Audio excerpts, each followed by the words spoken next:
दोस्तों, इस बार के लोकसभा चुनाव में एक सीट ऐसी है जहां सिर्फ 48 वोटों का अंतर है। उत्तर प्रदेश में कहा जा रहा है कि 16 सीट ऐसी है जहां पर मायावती जी की वजह से बीजेपी जीत गई।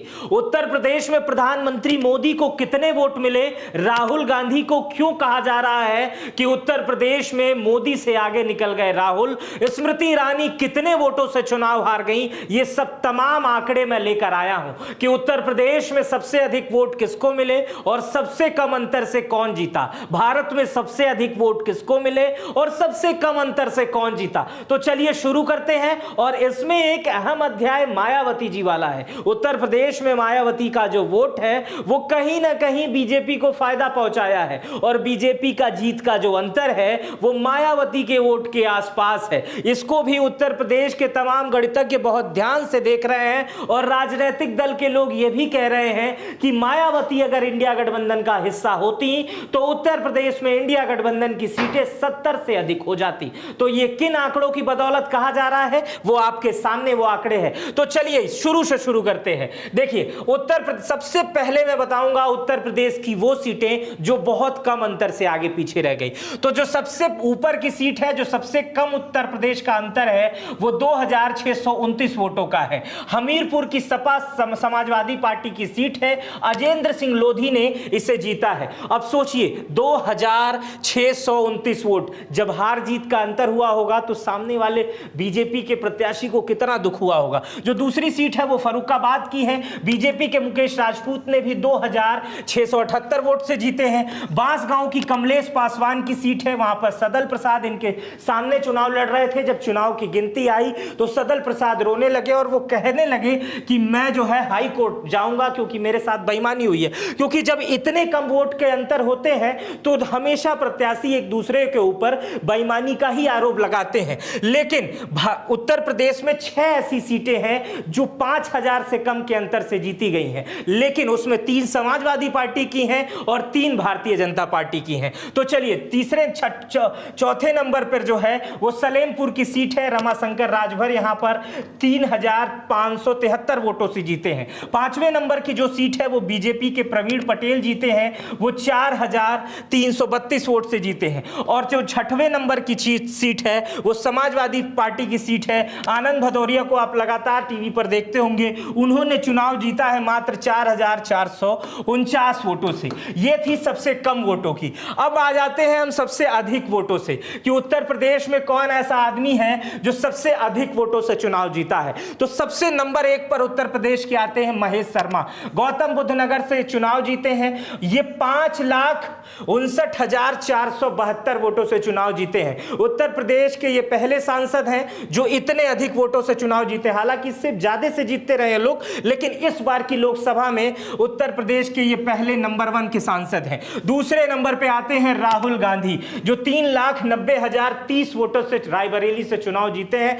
ये 4 लाख के आसपास का यह आंकड़ा है। तीसरे नंबर पर है अतुल गर्ग, गाजियाबाद से आते हैं, बीजेपी के कैंडिडेट हैं। ये भी जो चुनाव जीते हैं वो 3,36,665 लोग से वोटों से चुनाव जीते हैं। ये वो 3 लोग हैं जो उत्तर प्रदेश में टॉप 3 पे रैंक कर रहे हैं। अब आप ये जानना चाह रहे होंगे कि नरेंद्र मोदी को कितने वोट मिले, डिंपल यादव को कितने वोट मिले, अखिलेश यादव को कितने वोट मिले, चंद्रशेखर जो पहली बार लोकसभा लड़े और जीत गए उनको कितने वोट मिले। तो चलिए आपको बता देता हूं। नरेंद्र मोदी को वाराणसी से महज जो चुनावों का अंतर है वो 1,52,513 वोटों का है। अब प्रधानमंत्री अगर इतने कम मार्जिन से जीतते हैं तो प्रधानमंत्री की लोकप्रियता पे सवाल उठ जाते हैं, क्योंकि उसी उत्तर प्रदेश में प्रधानमंत्री के ठीक विपक्ष में लगातार जिन 2 लोगों की तुलना की जाती है, राहुल गांधी वो लगभग 4 लाख वोटों से जीतते हैं और प्रधानमंत्री मात्र 1.5 लाख वोटों से जीतते हैं और अजय राय अच्छा मुकाबला कर ले जाते हैं। वहीं उसी के रायबरेली के जस्ट बगल की सीट है अमेठी, वहां से स्मृति ईरानी हार गई और स्मृति ईरानी किशोरीलाल शर्मा से हार गई। कहा जाता है कांग्रेस के लोग नहीं, बीजेपी के लोग ये कह रहे थे जब किशोरीलाल शर्मा वहां से चुनाव लड़ रहे थे कि कांग्रेस ने अपने पीए को चुनाव लड़ा दिया है, ये क्या जीतेंगे, राहुल गांधी भी हार जाएंगे, किशोरीलाल शर्मा भी हार जाएंगे। लेकिन स्मृति ईरानी जो लगातार नकल कर रही थी प्रियंका गांधी की, राहुल गांधी पे खट्टे मीठे जोक ले रही थी, वो जो जीते हैं किशोरीलाल शर्मा, 1,67,196 वोटों से, यानी प्रधानमंत्री से भी अधिक वोट मिले हैं किशोरी लाल शर्मा को। राहुल गांधी का जिसे पीए कहा जा रहा था, उसे प्रधानमंत्री से भी अधिक वोट मिले हैं। इसका अंदाजा लगाइए कि उत्तर प्रदेश में कितना बड़ा फेरबदल हुआ है। चंद्रशेखर आजाद की अब बात करेंगे हम। चंद्रशेखर आजाद रावण जो पहली बार नगीना लोकसभा से लड़ रहे थे, कहा जा रहा था कि फेल हो जाएंगे। पिछली बार समाजवादी पार्टी के पास चंद्रशेखर आजाद कहे थे समाजवादी पार्टी के अखिलेश यादव से कि हमें अपने गठबंधन का हिस्सा बना लीजिए, हम जो है हमें बस 2 सीटें 4 सीटें दे दीजिए, मैं भी लड़ लूंगा लोग।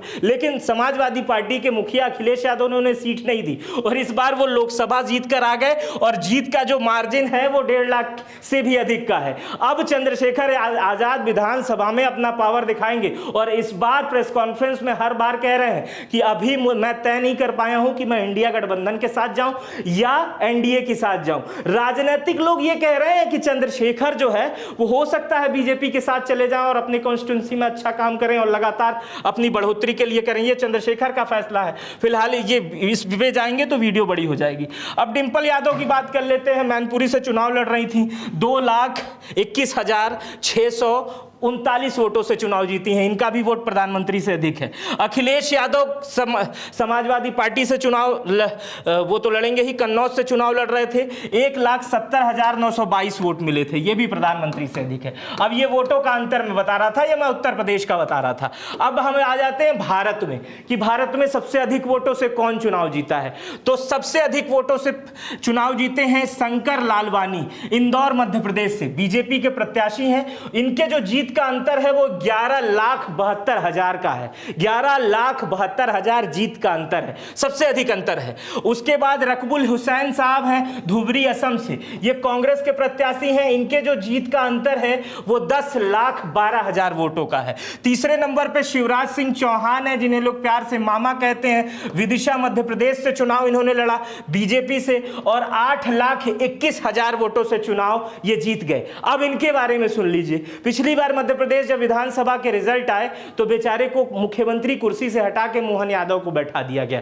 लोग ये कह रहे थे कि शिवराज सिंह की लोकप्रियता खत्म हो गई है। अपने लोकसभा में इतने ज्यादा अंतर से चुनाव जीते जितना प्रधानमंत्री, इसमें अगर गुणा कर दिया जाए प्रधानमंत्री की लोकप्रियता से तो कम से कम 6 बार आ जाएगा। 6 बार गुणा कर लेंगे तो 6 बार आ जाएगा। CR पाटिल जीते हैं नवसारी गुजरात से, वो भी 7,73,000 वोटों से जीते हैं। अमित शाह 5वें नंबर पे हैं, 7,44,000 वोटों से जीते हैं। ये वो 5 लोग थे जो भारत में rank number 1, number 2, number 3, number 4, number 5 पर थे, जो सबसे अधिक वोटों से अंतर है। अब मैं वहां आ जाता हूं। मैं शुरुआत में बताया ना 48 वोट से भी किसी ने चुनाव जीता है। उस महाशय का नाम है रविंद्र दत्ताराम। ये शिवसेना से हैं, मुंबई उत्तर पश्चिम महाराष्ट्र से आते हैं। इनके जो जीत का अंतर था मात्र 48 वोट का था। जब वोटों की गिनती हो रही थी तो कभी वो कभी ये, कभी वो कभी ये, और अंत में बेचारे ये जीत गए। सामने वाले को भी भरोसा नहीं हो रहा था कि हम हार गए और इनको भी भरोसा ये नहीं हो रहा था कि हम जीत गए, क्योंकि वोट का अंतर सिर्फ 48 वोटों का है। अब समझिए, अडूर प्रकाश हैं दूसरे नंबर पर, कांग्रेस के हैं, केरल से आते हैं, वो 684 वोट से जीते हैं। रविंद्र नारायण बोहरे हैं बीजेपी से, जाजपुर उड़ीसा से आते हैं, वो 1587 वोट से जीते हैं। राव राजेंद्र सिंह है, वो भी बीजेपी से हैं, वो राजस्थान से आते हैं, वो 1615 वोटों से जीते हैं। और भोजराज नाग हैं, वो भी बीजेपी से हैं, कांकेर से आते हैं, वो 1884 वोटों से जीते हैं। मनीष तिवारी हैं, कांग्रेस के प्रवक्ता हैं, आप देखे होंगे उनकी शक्ल हमेशा, वो 2504 वोटों से जीते हैं, कांग्रेस का बड़ा चेहरा माने जाते हैं। अब ये सबसे कम वाले थे, तो सबसे कम वाले अगर नहीं जानते हैं तो आप चेहरा पहचान लीजिएगा अपने अनुसार। अब मैं वो आंकड़े दिखाने जा रहा हूं क्योंकि सोशल मीडिया पर ये चीजें बहुत वायरल हो रही हैं। सोशल मीडिया पर समाजवादी पार्टी के लोग, कांग्रेस के लोग, विपक्ष में लोग, बुद्धिजीवी लोग ये कह रहे हैं कि अगर इस चुनाव में मायावती इंडिया गठबंधन का साथ देती या समाजवादी पार्टी का साथ देती तो इंडिया गठबंधन की उत्तर प्रदेश से अकेले सफाया हो जाता, लगभग 70 से 75 सीटें आ जाती। और वो प्रूफ करके भी इस तरह से दिखा रहे हैं कि 16 सीटें ऐसी हैं जहां पर बीजेपी सिर्फ बहन जी की वजह से जीत गई। वो सीटें दिखा देता हूं। ये एबीपी न्यूज़ का ये चार्ट पोल है, हालांकि हर चैनलों ने इसे बनाया है, मैंने उसी को लगा दिया है तो आपको इससे समझाने में आसानी होगी। अब देखिए, अकबरपुर की सीट है जो बीजेपी के जीत का अंतर है वो 44,345 का है और मायावती को वोट मिले हैं 73,000। अब दूसरा दिखाता हूं, दूसरा है अलीगढ़। अलीगढ़ में जो बीजेपी के वोट का अंतर है, जीत का अंतर है, वो 15,647 है और मायावती को वोट मिले हैं 1,23,000। तीसरी सीट है अमरोहा। अमरोहा में बीजेपी के जीत का जो अंतर है वो 28,670 है और मायावती को वोट मिले हैं 1,64,000। बांसगांव, जहां पर मैं अभी शुरुआत में बता रहा था, बांसगांव में जो जीत का अंतर है बीजेपी के वो महज 3,150 वोटों का है और जो बीजेपी को, बसपा को जो वोट मिले हैं वो 64,750 है। मायावती को जो वोट मिले हैं वो 64,750 है। अब भदोही पे आ जाते हैं। भदोही में जो बीजेपी के जीत का अंतर है वो 44,072 का है और मायावती को वोट मिले हैं 1,55,000। बिजनौर में आ जाते हैं। बिजनौर में जो वोट बीजेपी जो जीत का अंतर है वो 37,508 का है। मायावती को जो वोट मिले हैं 2,18,986 वोट। अब देवरिया में आ जाते हैं। देवरिया में जो जीत का अंतर है, बीजेपी के जीत का अंतर है वो 34,872 का है और मायावती को जो वोट मिले हैं वो 45,564 वोट। कितना करीब वोट है। फर्रुखाबाद में आ जाते हैं। फर्रुखाबाद बीजेपी मात्र 2,678 वोटों से जीती है। यहां आप देखेंगे फर्रुखाबाद बीजेपी जो है वो 2,678 वोटों से जीती है और मायावती भी 45,390 वोट। इसी तरह फतेहपुर सीकरी, हरदोई, शाहजहांपुर, मिर्जापुर, मिश्रिक, फूलपुर, मेरठ, उन्नाव, इस जगह जो अंतर आप देखेंगे वो बीजेपी के वोट के अंतर से काफी मिलता जुलता दिखाई दे रहा है या मायावती का वोट इससे अधिक है। अब मायावती तो ये सफल नहीं हो पाई कि वो अपने वोटों को सीट में बदल पाए, लोकसभा सीट में बदल पाए। एक भी सीट उत्तर प्रदेश से मायावती की नहीं आई।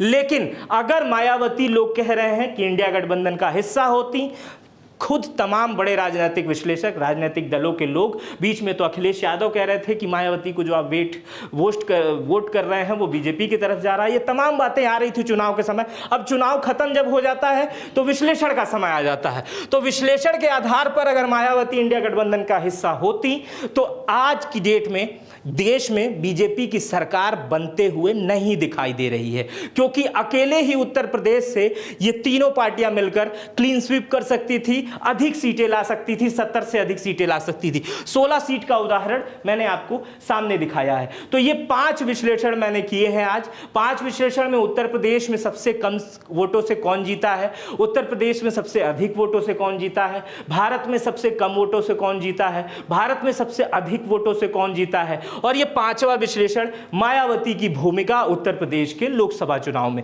यह विश्लेषण आपको कैसा लगा मुझे कमेंट बॉक्स में बताइएगा। मेरा नाम मित्र प्रकाश है। वीडियो पर अपनी प्रतिक्रिया कमेंट के माध्यम से जरूर दीजिएगा। अपना बेहद ख्याल रखिएगा। बहुत बहुत शुक्रिया।